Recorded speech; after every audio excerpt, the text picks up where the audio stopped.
All right, Phil, Okay. thank you. Yeah, thanks for joining. Let's just jump right in. Can you give us a quick introduction as to just who you are? Yeah, my name's Phil Patti. I'm the founder and head guy of American Barbell LLC. I would just call myself a premier high-end strength equipment manufacturer. All right, cool. Well, that is the primary goal of this conversation. First, to touch on the history of American Barbell, how it's evolved over the years, and then we have some miscellaneous questions. So, next up, can you tell us where you were at in life when you first got into the gym equipment industry? Yeah, I think I've probably been asked that question about 1,000 times.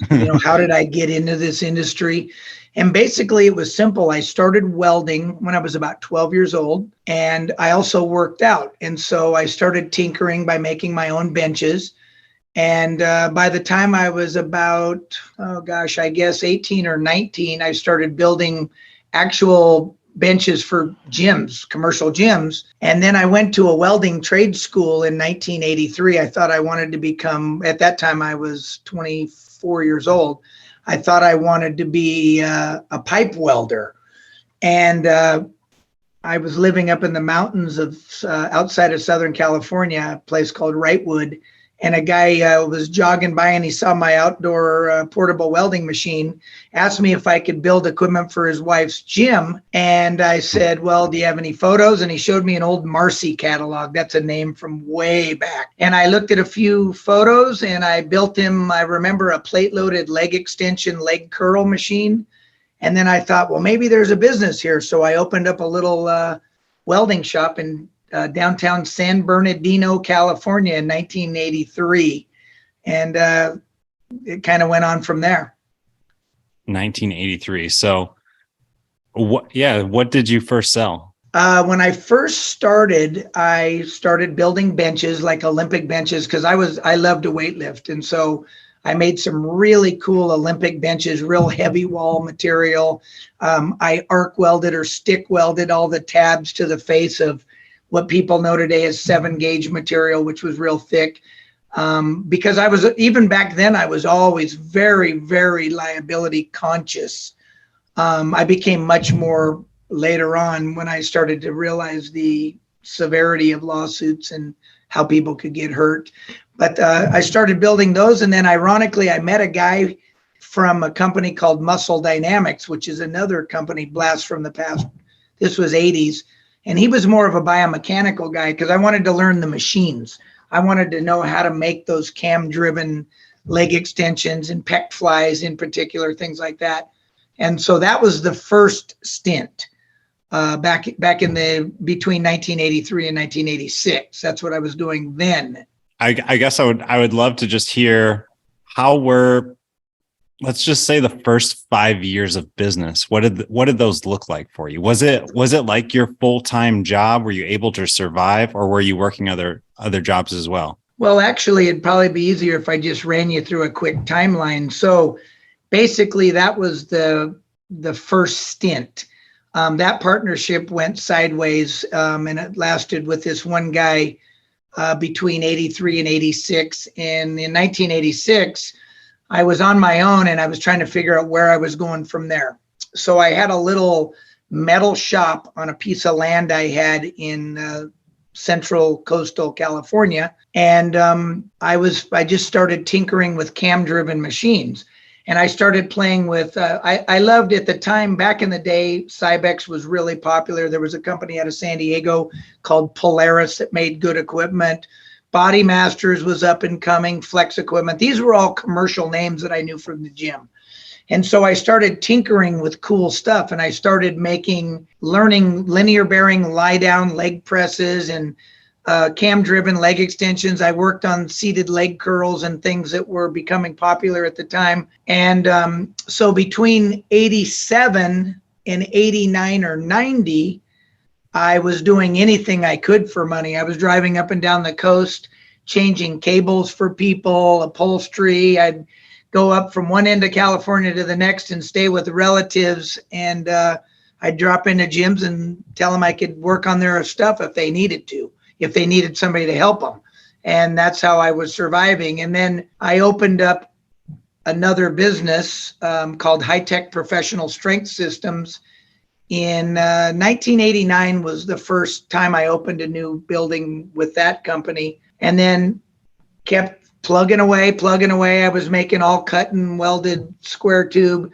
And then around 1992 or 1993, I started experimenting with mandrel bent square tubing for a much cooler look. And between 93 and 1995, I really turned up the volume from a cosmetic standpoint and a biomechanical standpoint. I had a great friend that became, he wasn't a friend until I met him. He was a strength coach for the San Francisco Giants in Phoenix at their farm club. And he became a sales guy for me. And he was actually Boyd Epley's assistant. A lot of people might not know, but the NSCA, the National Strength and Conditioning Association, was founded by Boyd Epley, famous from the University of Nebraska. And this guy went to school there under Boyd. And so he knew he was a good biomechanical guy. So he helped me tweak all the strength curves of the cams and things like that.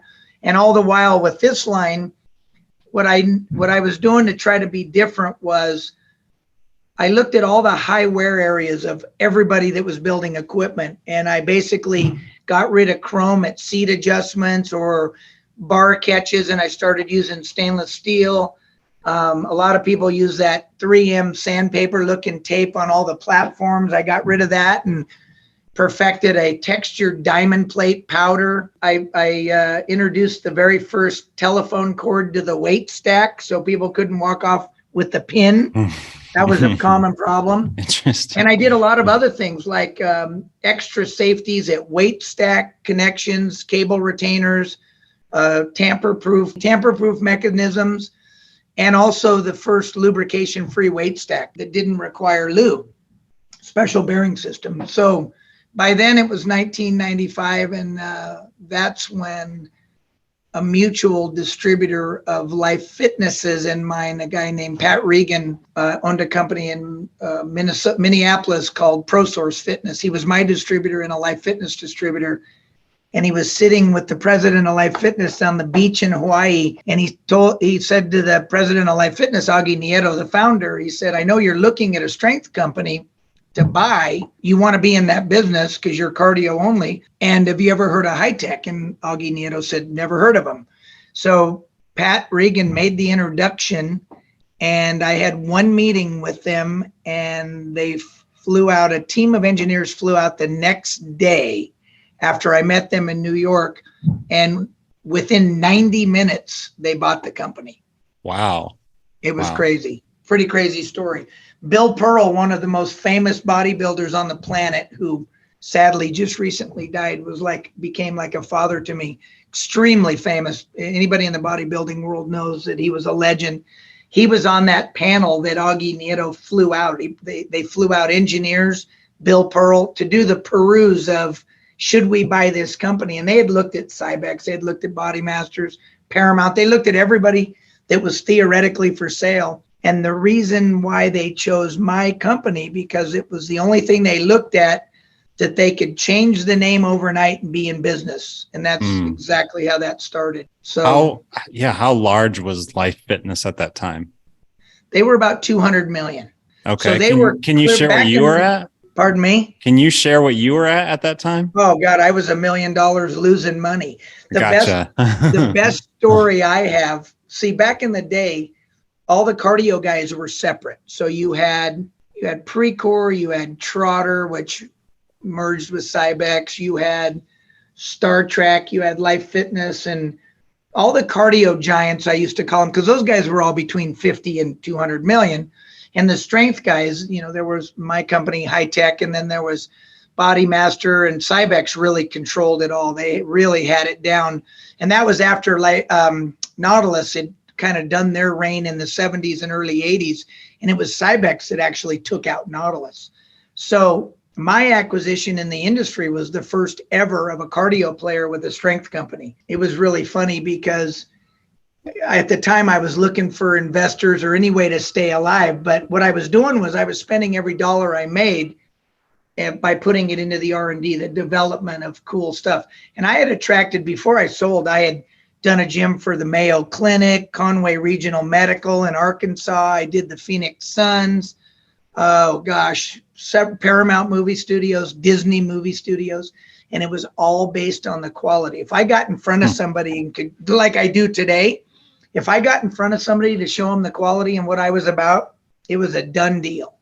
So it was great for Life Fitness, and it was great for me because I was broke. I was near bankrupt. They loved what they saw. And we went on to sell about $65 million worth in the next 3 years. Wow. I didn't get any of that. Everybody asked me if I got no. I was going to ask, once you were acquired, first of all, how did your life change? And then number two, how did your role change? Did you stay on board with them?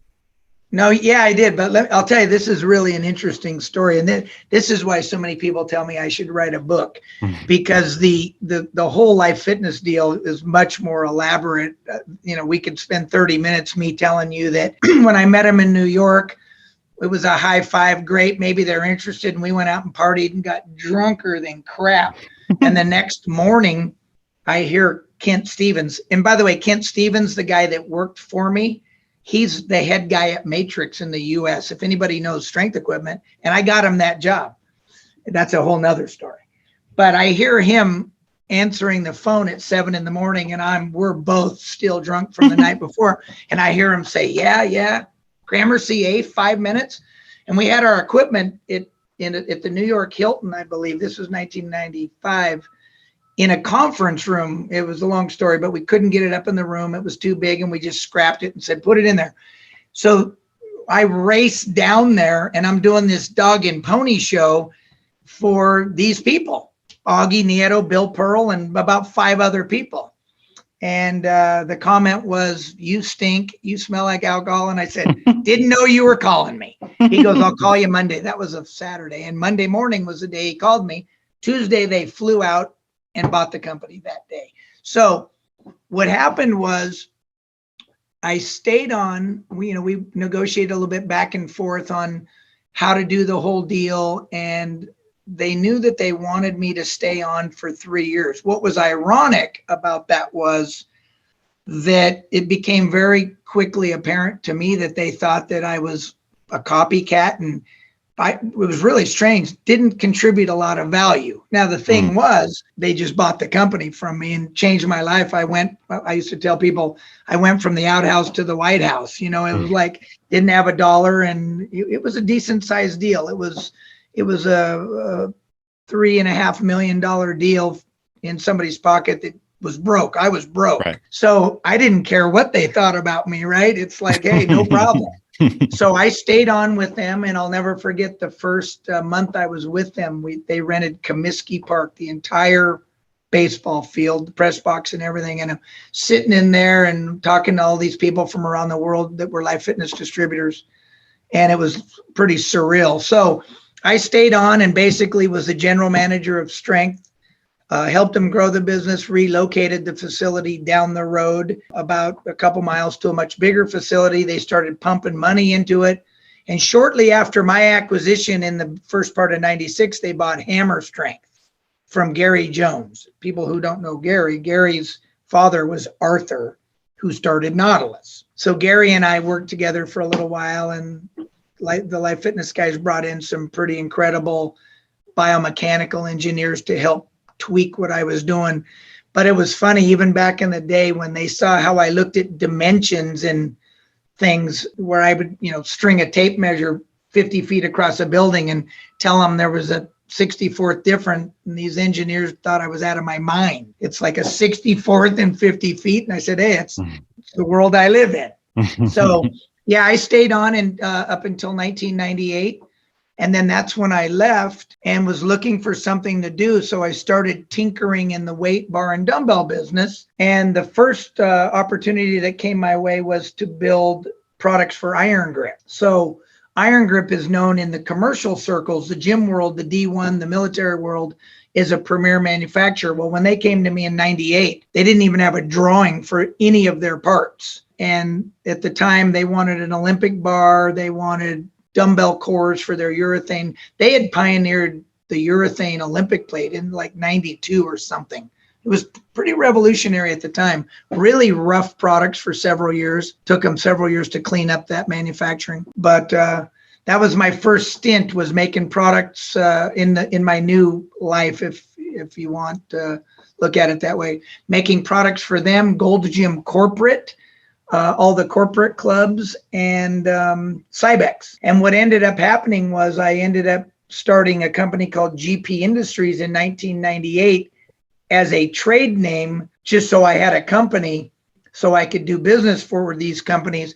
And I teamed up with a partner that was super well connected. He was at Nautilus and Cybex in their respective heydays. So he immediately got us in the Cybex door. Gold's Gym, Joe Gold was like a father to him, because again, when you were at Nautilus and Cybex in their heyday, everybody was calling you. So I was intrigued by that. I thought, okay, you've got the connections. Let me make the products. And that's when I set out in 1998, set out on the hunt to build bulletproof products in a new category, the dumbbell barbell category, if you will. So it sounds like is that the beginning of American Barbell? Well, so GP Industries was a company between 1998 and 2012. And basically, I continued to build product. Kind of when I say I've always been an OEM, original equipment manufacturer. I love cars. I'm a car guy. And when anybody wants to know what I mean by that, it's like if you buy a Ferrari or a Porsche or a BMW, the headlights are Bosch headlights. Nobody knows that. They think it's a Ferrari headlight or whatever. It's a Bosch. That's who I was. That's who I still am. Gotcha. Right? Yeah, that makes sense. I still am an OEM. I mean, Hammer stuff is 80% mine today. A little account came to me in 2003. Cybex, who I was building all their stuff for, their weights, bars, dumbbells, everything in 2000. Well, that project started in the 98, 99. But in 2003, they called me up and they said, hey, we got this little nuisance project. These three guys from New Hampshire want to start this company called Planet Fitness. And then they said, do you want that job? And I go, yeah, I'll take it. So I've been the exclusive Planet supplier since 2003. I'm their only sole source vendor. And I tell people I must be doing something right, because you can imagine how many people have tried to steal that job. Oh, yeah. So between 98 and 2012, I just kind of dabbled, doing Gold's Gym stuff, World's Gym stuff, making products. I built for Technogym Italy. Technogym Italy is one of my favorite companies, ironically, probably because I'm a full-blooded Italian born in America and I love Italian stuff. And they make incredible products. I built them about 40,000 high-strength Olympic bars, all shipped to Italy. That was in the mid-2000s. Being an Iron Grip OEM between 98 and 06, I built them about 5,000 or 6,000 Olympic bars a year. And I just kind of dabbled around. And then in 2012, somehow 2012 or 13, I had enough people come to me and they said, man, you need a name that's kind of synonymous with what you do. And so I thought about it and I kind of tossed up some names, and I don't remember how I thought about American Barbell. It just sounded cool, but I, like everybody else, thought, oh, you can't get that name. And so I submitted for it and it was available. It was crazy. And I tell people today, I wouldn't sell that brand for a lot of cash. It's just an incredible brand. So I got it. And I started toying around with different ideas as to, I thought I wanted to sell to the CrossFitters and the Olympic guys. And I had enough people tell me it's not that big of a category. What's going to be the bell ringer is going to be clubs touching that type of training, health clubs. Because what I tell people, I'm a health club guy, right? Which is why my products are so durable. Everything I've ever built I build things two ways, two very distinct ways. How can somebody get hurt and how can it break? So those Life Fitness machines. So when I sold my business in 96 to Life Fitness, they scrapped my bench line didn't want it. And they took my selectorized weight stack machine, leg extensions, curls, pec flies, seated chest presses, all that stuff, lateral raises. And we ramped those up big time. Those are all over the world right now, 30 plus years. And of course, I would know if there's any lawsuits or injuries because they would call to tell me about it for expert witnesses and everything else. And haven't heard of anything. I mean, it's virtually the only complaint they have is that some pieces are 32 years old and people won't throw them away and they're wearing out because they're 32 years old in health clubs and they don't have parts anymore. Right. Good problem, right? Right. And they assume the liability. So again, my mind works a little fast, so I got to make sure I rein it all in. So in 2012, here's a great quick Olympic bar story, right? So in 2012, while I'm trying to figure out where I had enough people, Mercedes Dickerson was one. She was the inventor of the high-tech plastic training plate, master class Olympic record holder for a woman. See, I had her and some others at the time say to me, man, you're one of the only Olympic bar builders in the world, especially in the US. Why don't you make bars for CrossFit? And I go, what is that? What do you need? And it was like, well, 5 kilo, 10 kilo, 15 kilo bars. And I'm going, okay. And then needle bearing bars. And I thought, okay, well, let me figure out what that's all about. And ironically, Richard Soren, the founder, the dad of Sorinex, came to me and he goes, before you make a single bearing bar, he said, I want you to find out why these other top brands that are IWF approved, there's 3 of them, DHS, Alico, Workson was one, maybe Osaka for whatever. Anyway, he wanted me to figure out why after 2 or 3 years, they didn't spin or they froze up. So I went to the Olympic Training Center, ironically, in Colorado Springs, and the coach there's about 80 years old now, Zygmunt, I can't pronounce his last name, Smelmerks or something like that. He's an ex-Olympic medalist. And him and I tore apart some unnamed bars that were all over his back room. And I saw flat spots all over these bars. And I was trying to figure out what the heck was going on. This is a proprietary disclosure, but I don't care because I've talked about it enough on Discord and stuff, because for me, it's going to be a windfall. And for others, it's going to be a nightmare.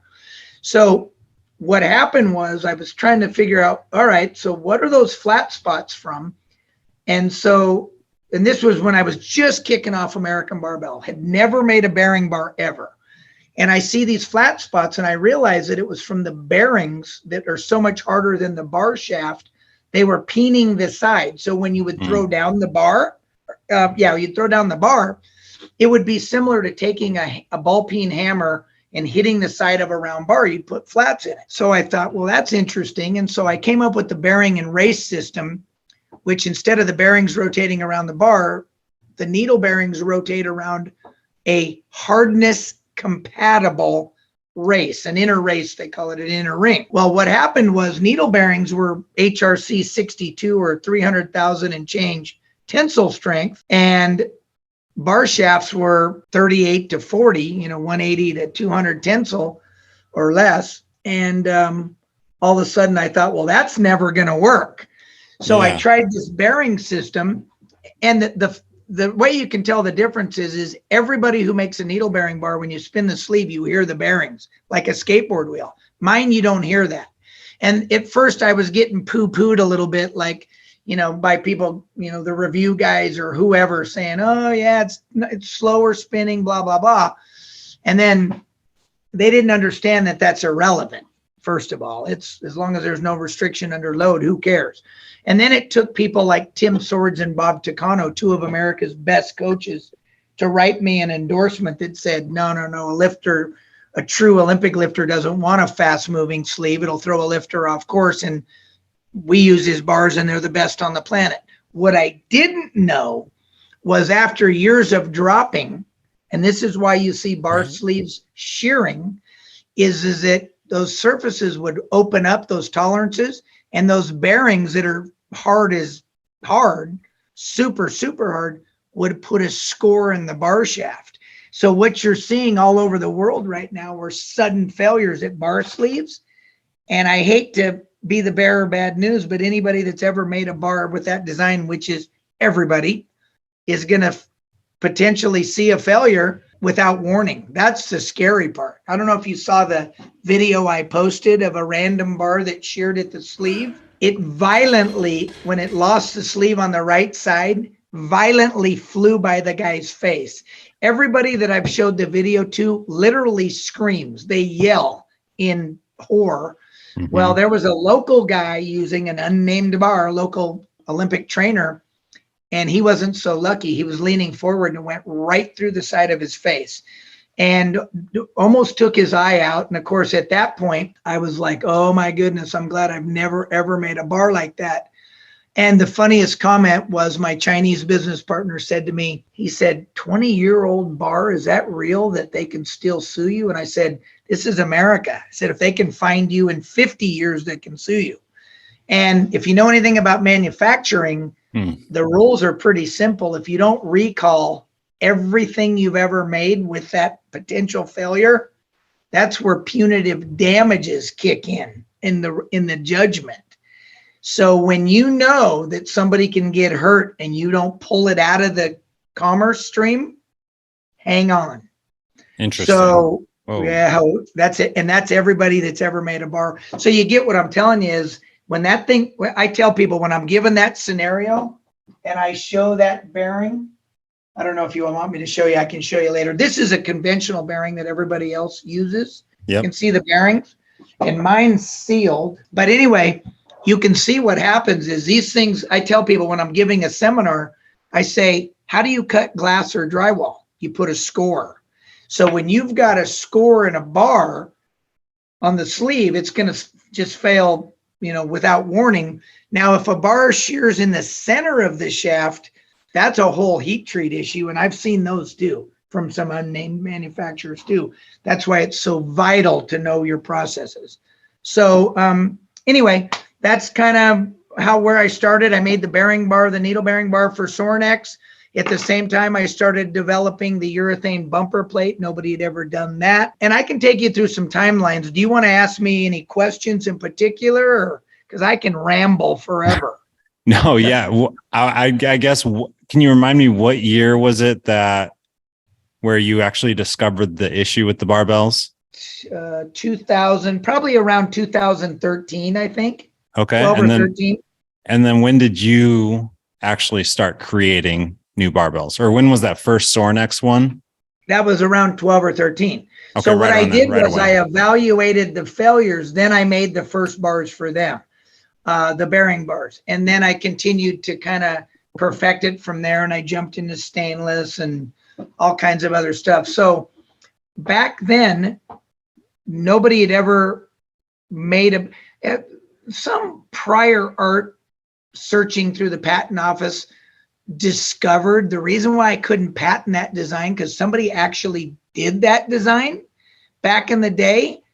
But for whatever reason, first of all, these bearings here are $2 and mine are 16. So they're a lot more expensive, which is probably why. And the challenge of getting them on, one of the old bars that I saw from the archive somewhere had the races that were stuck on the bar shaft. So to get it on and off was a challenge. So that's why it wasn't patentable, but I didn't really care. I just wanted to make sure I didn't get locked out of using that design. Gotcha. All right. So from my perspective, over the years, American Barbell has been primarily focused on commercial gyms, right? And you see a lot of, and there's not much like the community of those that go to commercial gyms don't really talk about equipment. Right. They're not like talking to each other about, oh, I like this bar that is on this rack. Oh, it's an American bar. That doesn't necessarily lead to chatter. Whereas like in the home gym community, it spreads pretty quickly. And I wouldn't say there's been a whole lot of chatter about this within the home gym community over the past, 6, 7, 8 years. So I would be curious to hear, if you plan on trying to change that mindset or try to get the word out more? Or just like what in general needs to happen for more people to understand these sorts of things? Well, I think that what is the most important, and here's the missing ingredient of what's going on here. It's like my son who loves guns, and we're talking about the danger and the liability. And he looked at me one time and he said, how did our industry escape the requirement of people needing to be knowledgeable before they started building equipment that could hurt people? And of course, the pandemic only brought out a whole bunch more competitors. The most important thing to know, and in my world, the good news about what I tell people about being a commercial manufacturer, I've got product in Gold's Gym. So I utilize Gold's Gym Venice. And I tell people that there is no tougher proving ground. You can go on a search on YouTube, and every single video that you'll find, you're going to see product that I've had in there since 1998. I've got bars that are still in there, dumbbells that are still in there. And then I just revamped another set of the American Barbell dumbbells in 2014. So if you see training videos, you'll see GP in one hand and American Barbell in the other. Those are mine. Mm-hmm. But what I tell people is, so think about that. That's the proving ground of the century, the biggest animals on the planet. And my stuff's going strong for 22 years. If you took some of these other guys that are popular right now in the home gym community that also, make other products like trailers and barbecues and whatever, or CrossFit guys that decided to be in the industry, that's all great and everything, but you don't have any history as to what this product is going to see from an abuse and what's required to remain durable. And the most important thing is safe. So the good news about what I do, knowing that 98% of all the products I've ever built have either gone into D1 schools, Gold's Gyms, the military, pick a thing, heavy duty stuff. When you're at that level, you can always go down. So I can go anywhere. But when you're one of these other guys that, you've seen videos on some of these home sites of shackles shattering with 150 pounds and, pick a thing, that's going to be disaster if that stuff crosses over into a gym.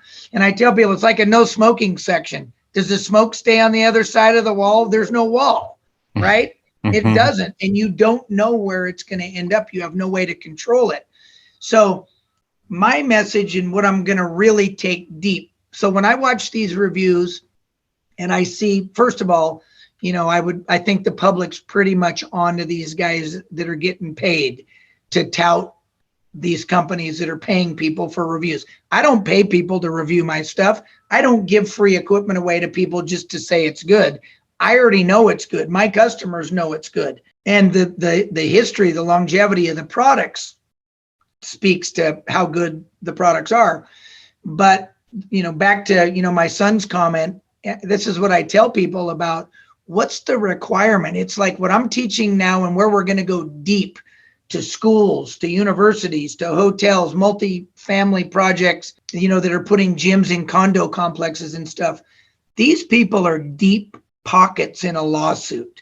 And it's like, interview your manufacturer. I love to tell people, you don't choose your heart surgeon on the internet with a guy that learned in a weekend for $2,000 and does surgery in a van in a parking lot.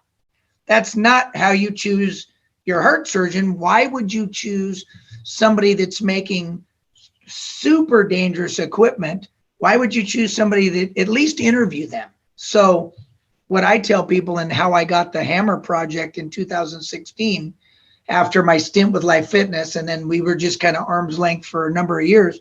When Life Fitness decided that they wanted to build a Hammer brand, of course, they came to me because they remembered the history and the durability of the first relationship. And also I tooled up the line and, had it up and running complete and, within 6 months.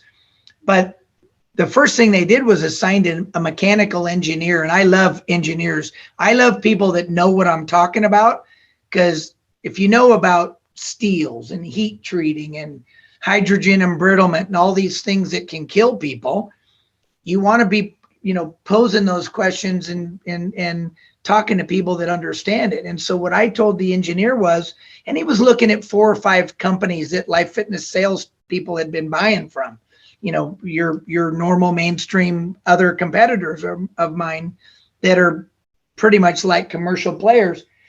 And I told him, this is what you go ask them. And so, ask them, how do you do your testing? Who does your design? Where do you buy your material? Is it certified? The list is a mile long, and you'll weed out people in a heartbeat quickly. So recently we had the strength coach at Penn State ask us how we compared to another manufacturer, a seller. Let's forget manufacturer. I don't know hardly any manufacturers. And there's hardly anybody in my space. I can tell you there's 2 or 3 of us that actually make bars, and we're the only company that makes all the other stuff that we really make across the board. All these other guys are basically resellers, rebranders. But he asked a funny question. He said, so how do you guys compare to so-and-so? And in some circles, people, I don't think I should be mentioning names. I can tell you about that later. But it was really funny. We said, well, those are 2 guys in a sales office, and they don't make anything, and we make everything. We have our own factory. We pour our own urethane. We do our own machining. We specify our own materials. We formulate our own rubber. And then the stuff that we don't make, we design in, the battle rope, different types of sleeves, the resistance tube with handles, the rubber band. We were one of the first to start using the sheath, us and Stroop, because of $11 million lawsuit of a guy losing an eye with a $30 rubber band. Took his eye right out. Picture a wrist rocket slingshot, and you're pulling it back 3 feet, and it hit his eye. Took his eye out. $11 million lawsuit. So what our goal is just to tell people, listen, there's a lot of history. It's taken me years and years and years to learn what I know. And I still learn today, but I collaborate with top level metallurgists, which are metal doctors. So when I make an Olympic bar, I'm letting the metallurgist bake the cake for me, or at least in that case, because they do, they actually formulate the ingredients, and then they bake the cake, and then I buy the product, and then I turn it into a bar. So people that are just buying stuff from China or Taiwan or whatever, it's a crapshoot of what they're getting. And being one of the only people on the planet that actually owns a factory in China, I've got a Chinese business partner. I spent 15 years in China teaching these guys welding and everything, QC. We have on the ground QC that's just incredible. But the biggest, most important message is that as a commercial supplier, I can do anything. Buying products from us is never going to hurt anybody in any space. And if you're going to buy home stuff and think, well, that's okay for the home, the manufacturers are the ones that are at risk, because they're the ones that can't control where it ends up. So, but there's a lot more to that whole story. And again, ask all the questions you want. The mission that we're on now is we're going to start doing speaking engagements, seminars. We're going to get in front of, here's a great example. We just lost a huge $800,000 university bid because the requirement was to go with the cheapest. And so we wanted some clarification on that. And the rules are simple. We're supposed to go with the cheapest as long as it meets our standards and our requirements. Well, so what's your requirement? Your requirement should be to keep the university out of a $10 million lawsuit. But you can see how easily that just flew over everybody's head because they're not thinking lawsuit. So, the requirement, it's a dumbbell and it's got a chrome handle and it's a bar and it's got this and it's that. But if you go back and say, well, wait a second, you have to start with your manufacturer. Who's your manufacturer? So once you start with the manufacturer and the credibility and the history, now it becomes simple to say, the company that we just chose, they don't make anything. They don't have any control over anything. And who are we going to sue? Some factory in China? That's not going to happen. So education is the key. And that's why I kind of want to get on and, with my own YouTube channel and, podcasts and things like that. I love Q&A. So ask me. I hope I rounded out enough other than I can tell you a couple more things. How much time are we okay on time for another 10 or 30 more minutes or so? 30 more. Perfect. Yeah. Ask away. I got a bunch more stuff I'm thinking about.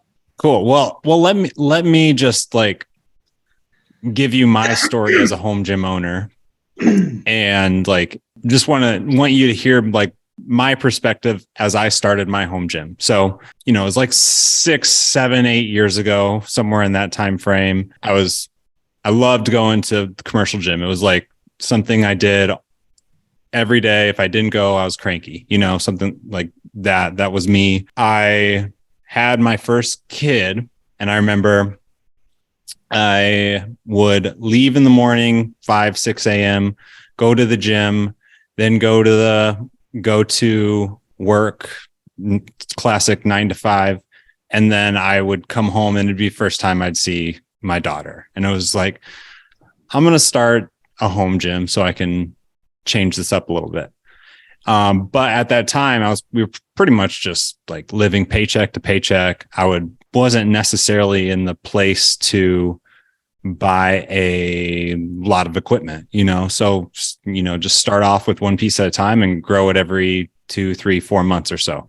And to be honest, I was just getting the cheapest stuff I could find, either like on the used marketplace or like Played Against Sports. Rogue had pretty high value stuff.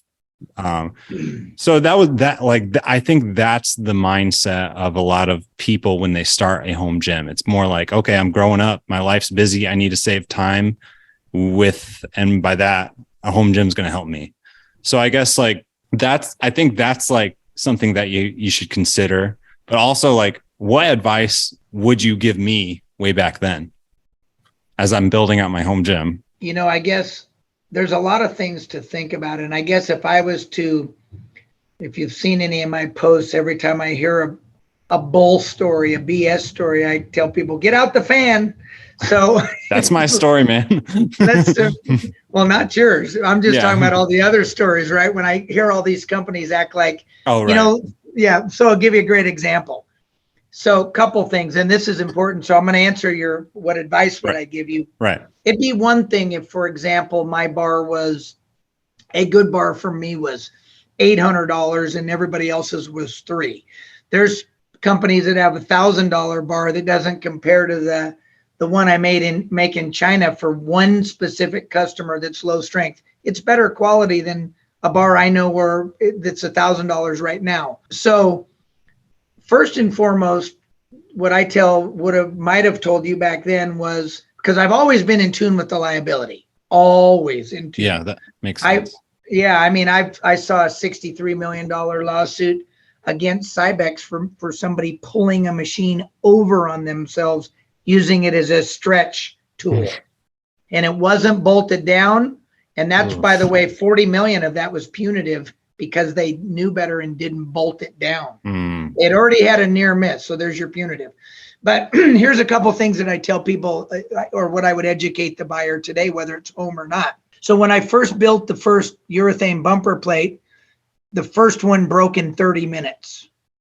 The one I built today looks exactly the same, and it's gone 122,000 drops from 8 foot 2 inches, and it looks identical. So when everybody copied the urethane bumper, once I launched it, then the guys came out of the woodworks with the trading companies. And that's why you see them all over the web with split hubs and whatever.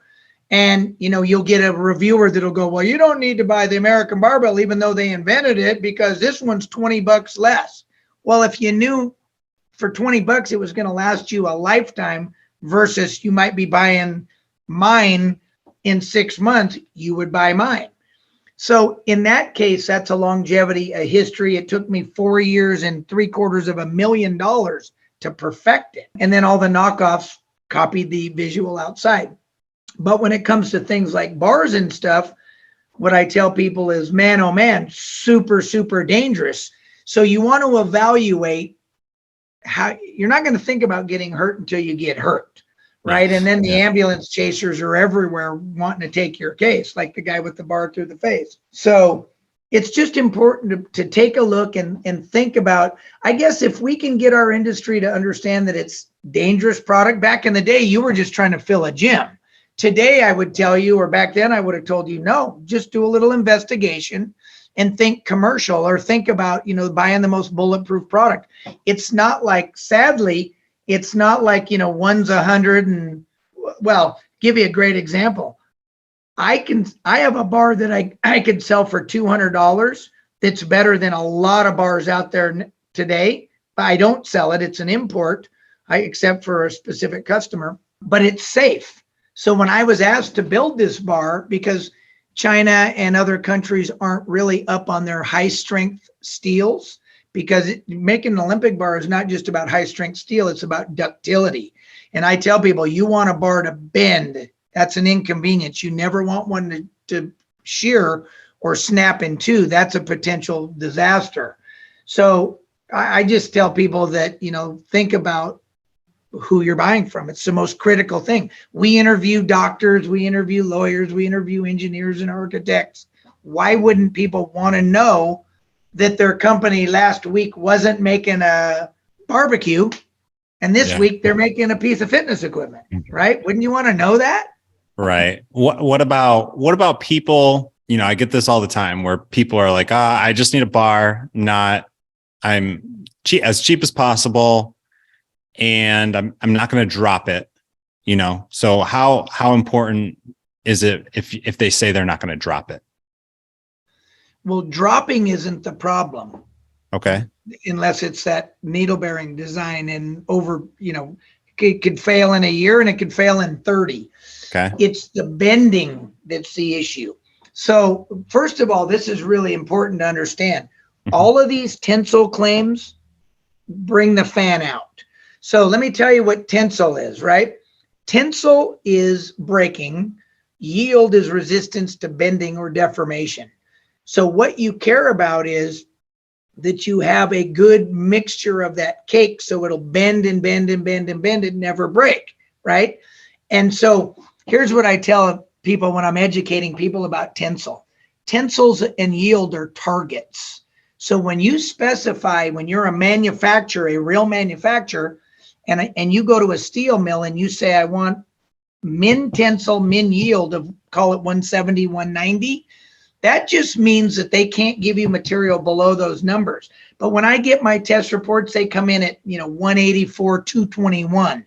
And then in the same lot, it'll be 191, 823. So it's all over the board, which is why I always list a nominal number, 180, 190.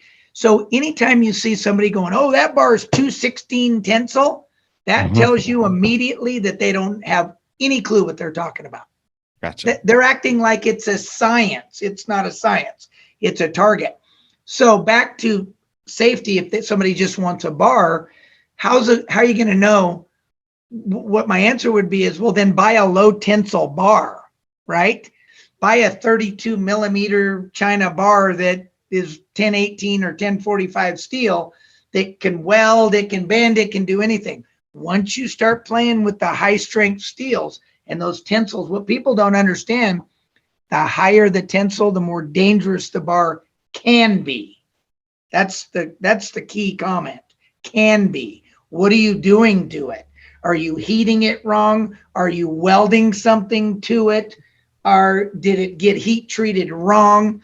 Is that, like, I saw a bar review not too long ago where somebody was talking about using a material called ETD 150, elevated temperature drawn. It's the worst material for a bar, one of the worst. Brand new. Somebody told them that was a great material to use. Hang on and good luck. So so that's back to knowing your manufacturer, because how are you going to know? I don't care what you're doing with it. It can break for any reason whatsoever. Gotcha. I'll give you an idea. Here's a Spline dumbbell handle. That's a whole nother podcast for you to talk about the Spline handle and what I have a patent on my Series 1. And this is a short Spline because some of the other ones are longer for the heavier weights. But anyway, the reason why I patented this was because I wanted to create interference in a dumbbell. This is a good topic for another podcast if you want to see what I've done with this. It's the strongest dumbbell ever created on the planet, and it gets stronger the more you use it. Unlike everybody else's gets weaker, this one gets stronger. So what I've done is I've created an interference with a hard handle, so you can't weld it. And when you press it, theoretically, you could see that the more you would drop it, the tighter the connection would be. This is heat treated steel. Before I did this, I thought, well, I'm going to create some interference, and I put a spot weld right there. I turned the material to glass. I had broken handles everywhere on heavy. And I called the metal doctor and I go, what on earth happened? He goes, you turned it to glass. He goes, you can't put a spot weld. I turned it to glass. Whoa. That's how this was patented. That's how I invented. So think about why it's all in your manufacturer. I mean, your cheapest bars are probably going to be your safest if they're low level, low tensile bars, but you're never going to know. How are you as a buyer going to check the tensile? There's a very well-known manufacturer that I haven't mentioned to you, but he's been around for about 40 something years. And he has a stainless bar that he says is 215 tensile. I tested it and it was 160. So long way from 215. And what people don't realize, the hardness and the toughness of a bar between 180 and 215 is astronomically different. It's not a little bit. It's way harder to process. So another rule, these high tensile bars that you see that are like overly high tensile, people claiming 240 or 250, I'll send you some pictures on those. Those are case hardened. So once I found out that another pretty currently new manufacturer had a bar at that high a tensile, and then I called the metal doctor and I go, it's case hardened. What do you think of that? And he goes, not for your world. He goes, a knife? Sure. Something that flexes, because you're hard on the outside and you're soft on the inside. Gotcha. Right? So sorry to go off on tangents. That's my world. So, that's super cool. You know, you mentioned American Barbell has like some key differentiators over everybody else. Is there anybody else that you see that they're producing good equipment as well? Well, here's what I tell people. It's not that I'm against all of these guys that decided to be in business because they found a Taiwan trading guy in a book and ordered out of the book. It's just, it's a disservice to the public to not let the public know how long you've really been in business and what your expertise is. There's a lot of guys that can make tubing with holes in it, right? Everybody. So if you go to these top dogs that are making tubing with holes in it, none of them make urethane products. None of them. None of them. All these guys that have delved into the commercial dumbbell world, miserable failures because they don't know the bonding process like I do of how you make the urethane coating part of the steel. That's a science. So are there people making good equipment, tubing with holes? As far as commercial product and bars and things like that, I have a factory in China and I make some of the most incredible stuff ever, but I don't make Olympic bars for the commercial world in China, right? And I love mountains of things I pull out of China, but I don't know anybody in my category. You know, one of the, obviously the biggest company in the home world, CrossFit world, that's making bars. They're okay, but they're fighting tensile issues. The sleeves are heavily ribbed, which is poor machining, fast. They're fighting coating issues. They're fighting peeling chrome issues on sleeves. I watch it all. Yeah. And those are all the things that I took out a long time ago. So I'm sure you're familiar that I invented the first Cerakote barbell. Well, I invented it with a gun company, right? I went to a gun company and invented it with them. And then some unnamed big company decided to act like they invented it and claimed it. It was great. Plenty of people said, I don't think so. But I invented it with a gun company and I went out and I did it for a reason. Then companies thought, we're going to do the sleeves in Cerakote. Well, that was crazy because it's not about abrasion resistance. It's about corrosion resistance. So that they were immediately flaking off and getting scuffed up. And So, back in 98 for Iron Grip, I developed the very first hard chrome bar. Nobody had ever done that to my knowledge. And when I developed that first bar in 98, I was using a Boeing aircraft repair center to do the plating. And I learned a lot of very important secrets of what was required in pre-plating, post-plating, all these little things. And the reason why I went with a hard chrome sleeve is because it doesn't peel like regular chrome. So back to, if you're asking me if people are making good stuff, all my competitors that I know of are still using regular chrome. They're not at the level. So I humbly tell people, I don't have any competitors in the whole world in my space at my level, right? I've got competitors, but nobody's as neurotically crazy as I am for quality. And I look at it every day, and I'm still the guy that knows. Like right now, I'm building a stainless steel rack and rig line that just blew the doors off of people at the Athletic Business Conference 2 weeks ago in Orlando, Florida. And it'll be another industry first, but it's precision aircraft TIG welding. It's all designed around commercial applications. Nobody's ever done that. We'll see how fast it gets copied. That's going to be a hard one to copy because it's going to be really difficult to do that. But I'm the most rounded. I'm a metal guy by heart from scratch. I was a welder. I still go out and weld on the tables if I need to. I can still design strength equipment, strength training machines. And I just perfected a safety squat bar. Hadn't made one before, and I looked at it and put a rotating sleeve on it and a correct bushing system. And I launched the first, everybody calls them composite bushings, but real quick on that note, back to industry first. So I had always used nylon or Delrin, and everybody that jumped onto the scene trying to make bars was using brass. And people asked me, well, why don't you use brass?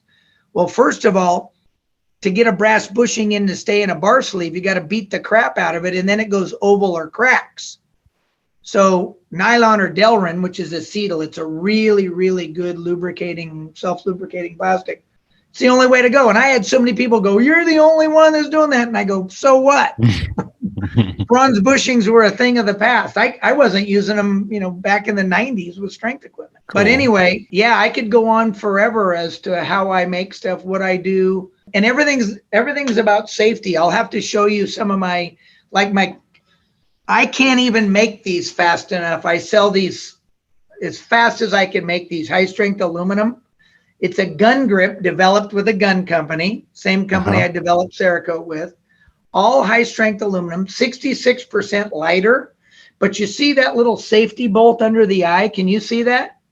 Yep. That little bolt? Mm-hmm. In my history, I have 3 lawsuits, all on cable attachments, for people taking out eye bolts, never broken, claiming that they came apart. This shut the door on that. So that's the kind of stuff I do. But this gun grip, I introduced this line in 2003. I've never changed a single grip, never had one wear out. And it's like, try that on an import attachment, right? Yeah, that's pretty incredible. Well, you've been at this for like 40 something years. 40, let's see, in 23, it'll be, I started in 78. It'll be 45 years. It's coming up on 45 years. Is there anybody that's still as active as you in this industry as you were, as you are now, that were around when you first started? You mean people that I have competed against? Well, I mean, just like in general, familiar faces, like people working within the industry. Oh, yeah. As a matter of fact, my new sales team are guys that I hated when we were competitors. They're all ex-Cybex guys. Cybex, gotcha. Nautilus, Precor guys. Oh, yeah, I've got them, and I'm getting more of them right now. There's another top-level company that just lost their athletic guy that's trying to get a job with me now. And let me tell you, I just had an industry veteran call me yesterday, and he said, man, he goes, because I have some good reads I can send you for reading. And he called me back. Sure. I was impressed that he actually read it, because most people don't. And he goes, I can't believe not only where you've been and who you've done work for. He said, but where you're going from an educational standpoint to teach people how important it is to choose the right manufacturer. And that's why I tell people, when you're on the ground every day, I've watched companies come and go, and I know the guy that invented Cybex, which was Eagle, and then he invented Free Motion. Well, he's not at either one of those companies anymore, right? He's gone, long gone. And Free Motion's made by Icon, who makes weeder equipment. It's not really in the same category, right? Yeah. So not too many people are still keenly involved in any of these, the same industries, meaning for the same companies. They've all moved around, but these people are now coming to us. This one guy in particular, you'd like this real quick, fast story. So there's a rubber floor company that decided about a year ago that they were going to be in the rack and rig business. And then they decided they were going to be in the bumper plate in the dumbbell business. And all of a sudden they're just having nightmares of manufacturing. And I looked at this guy and I said, not the guy that owns the company, but a guy that was either working there or going to work there, whatever it was. And I said, well, what do you expect? You don't go from being a rubber floor company to a metal manufacturer. That isn't just a transition. And what people do is they think, oh, I'll go hire a welder. Or some of these guys on these reviews of their own companies will say, oh, look at these 3 engineers. And then products are breaking. And then one guy's going, well, it was the welding gas in China. And now we've changed that. And it's like, doesn't work that way. It does not work that way, right? You got to be the guy. Interesting. Yeah. I think most listeners can probably figure that who that is. But one more question. What's next for American Barbell? Education. So for anybody that wants to know, I've been responsible for about 90% of all the products that we make for the last 25 years. And the rack and the rig part of it was actually handled by another guy that worked for me that came from one of the longest standing companies forever. And I let him play with that. I wasn't ever worried about the quality because I can look at a weld and I know if it's cold lapped or undercut or high strength or how you put stuff together, but it was the most lacking part of all of it. So what I've been telling everybody is that's why we're hitting the metal so hard right now, because that's my background. So for me, when I tell you everybody does tubing with holes, anybody can do that, right? Anybody. Yeah. That isn't difficult. Now, making it commercially strong is a challenge. So that's where we're going. Education. And what we tell people very simply is, if you buy product from us, you get 45 years of history just from me. You get to know and benefit from everything I've ever learned about safety, durability, and I got the track record to prove it because I've got, $750 million worth of product all over the world. And believe me, I'd know how many failures there were if there were any. And you get to know everything that I know. My CEO is an ex-NFL strength coach and an Olympic, ex-Olympic athlete and a professional cyclist, and he's a real trainer. And that's what our team's about. Our team is nothing but a bunch of pros. So when you buy from us, you're getting built-in insurance, safety, longevity. And we love American Barbell training centers. Talk about a plug. Those are coming next. There's enough people that want to open a corrected, if you will, center where the equipment's good, the coaching's good, the training's good, the maintenance is good. Everything about it is top shelf, right? So that's coming along with a small set of retail outlets for buying nice direct. Retail. Cool. Yeah. High end, like, I don't know have you ever heard of a magazine called the Rob Report? No. Go find one.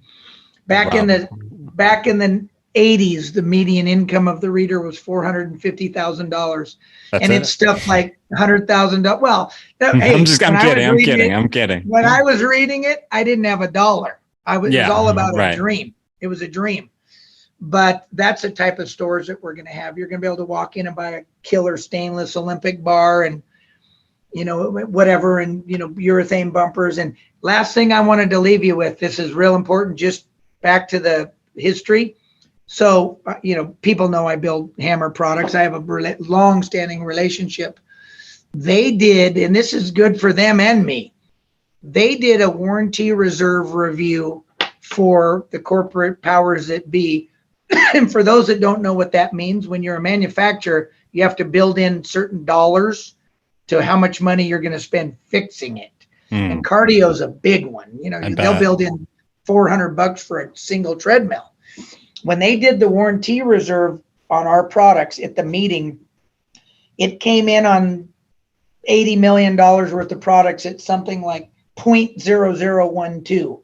And there were people that couldn't believe it. And the product manager basically said, hey, we've purchased 70,000 urethane bumpers, all D1 and military. And we've had 6 cosmetic failures, a couple numbers peeled off. But so when you think about that, right, that's our claim to fame. And that's part of the story that we want people to know is if we've got that much history and longevity, why on earth? The guy said it to me last night. He goes, why would anybody buy from anybody else? And I said, hey, that's where we're going. That's what I've been saying.